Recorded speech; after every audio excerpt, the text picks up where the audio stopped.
So what is up mga choice? So for today's video, maupratas ang aton nga DIY nga bulutangan sang betta fish gamit ang mga MP nga wala na ginagamit.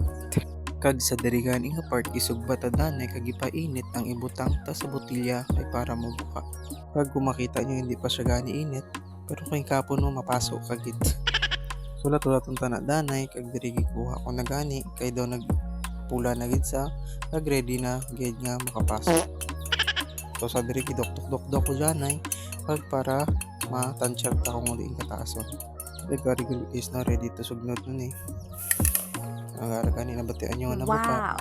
Kag diri hapos na lang gid ni sa kuhaon. Diri gani pagkuha ta, okay na lang dahil nahukas ang aton.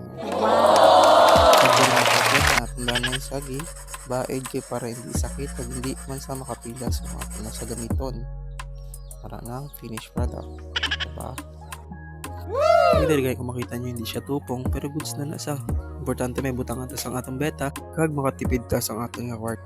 Kaya makita nyo okay man siya pero ang iba na mabuka lang pero goods na. Thank you.